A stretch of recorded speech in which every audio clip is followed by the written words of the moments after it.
आपने नहीं देना। चलो ठीक है, आगे चलो। The partners decided to dissolve the firm on 31 March 2002। Partners ने अपनी फर्म को 31 मार्च 2002 को डिसॉल्व कर दिया। The following is there balance sheet which is drawn up to 31 December 2001। बाप रे बाप, बैलेंस शीट कौन सी दे दी उन्होंने? 3 महीने पुरानी। बेटे क्या करूं मैं आपको, 3 महीने पुरानी बैलेंस शीट दे रखी है, तो क्या करना पड़ेगा आपको? इसे अपडेट करना पड़ेगा। अच्छा, फिर वो क्या कहते हैं, पढ़िए। बिल्डिंग, फर्नीचर, 3 महीने पुरानी बैलेंस शीट पढ़ रहा हूं। Furniture, building, motorcycle, stock, debtor. Neeraj capital का डेबिट बैलेंस आ रहा है, उसने ड्राइंग्स कर रखे हैं। इसका मतलब डेबिट बैलेंस का मतलब हो गया उसकी ड्राइंग फालतू है। Capital Neel, Neha, Neel's loan, sundry creditors और बैंक ओवरड्राफ्ट, ये उसने आपको आइटम दे रखी है। Between the balance sheet date and date of dissolution, कहता है इन 3 महीनों में purchases amounted to 1,05,000।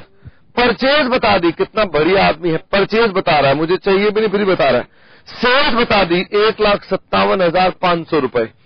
In addition to payment made to creditors a sum of rupees 42,000 and 21,000 were paid on account of salaries and general expenses. कहते हैं जी हमारे पास 1,05,000 की purchase है, 1,57,500 की सेल, इसके अलावा हमने क्रेडिटर्स को पैसे दे रखे हैं, 42,000 और 21,000 की सैलरीज और जनरल एक्सपेंसेस भी हैं। ईच पार्टनर विथड्रू 2,800 रुपए पर मंथ, 2,800 पर मंथ की ड्राइंग भी है। 31/3/2002 को डेटर, क्रेडिटर और स्टॉक के क्लोजिंग बैलेंसेस इतने इतने हैं। जानते हो ये फिर से उसने कूड़ा करकट क्यों दे रखा है? उसने कूड़ा करकट दे रखा है ताकि अपनी बैलेंस शीट को आप अपडेट कर पाए। सर अपडेटेड बैलेंस शीट में 2 डिफरेंस आते थे। मैंने कहा हाँ, 2 डिफरेंस क्यों आते थे? या तो आता था कैश या आता था प्रॉफिट। यहां जानते हो क्या दे रखा है? मुझे नहीं पता, आप ही बताना मुझको। During the course of proceedings partners decided to transfer the entire business to a private limited company. फिर हमने इसे सारा बिजनेस बेच दिया किसी प्राइवेट लिमिटेड कंपनी को, with all assets, liabilities and partners loan for a consideration of rupees 3,15,000। एक बच्चे ने कहा सर ये सवाल आप कहां से सॉल्व कर रहे हो? अरे नालायक, ये देखो इस किताब से सॉल्व कर रहा हूं। अब वो कह रहे हैं ये कहां से क्वेश्चन नंबर कहां से उठा लिया आपने? हाँ ये है बेटे, ये किताब है, ठीक है ना। आपको बेटे सब बच्चों को एक किताब मिल गई है? हाँ हाँ सर हमको किताब मिल गई है। अच्छा चलो, अब वो बच्चे तो खैर ढूंढे किताब में, मैं आगे चलता हूं। जरा मेरे साथ साथ चलना। मैं पूछ ये रहा था जिसका जवाब मैं आपसे उम्मीद कर रहा हूं कि 49th क्वेश्चन में जब आप बैलेंस शीट को अपडेट करेंगे तो डिफरेंस कैश का आएगा कि डिफरेंस प्रॉफिट का आएगा? मैं इंतजार कर रहा हूं।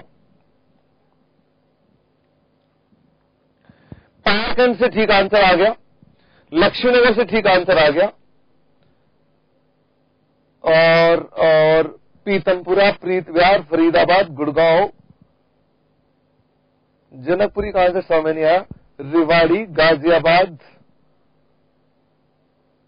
अलवर, पटियाला, गोरखपुर, बठिंडा, सिरसा, चंडीगढ़, आईएम में हमेशा की तरह जालंधर का आंसर नहीं आया। जालंधर वाले बच्चे तो नाराज है।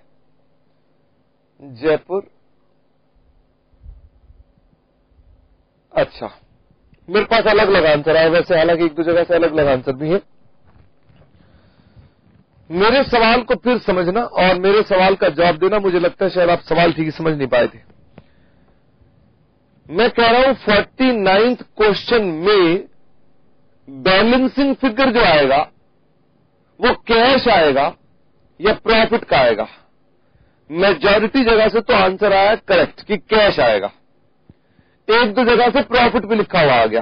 साहब प्रॉफिट दिया हुआ है सवाल में, सर प्रॉफिट दिया हुआ है, पढ़ो।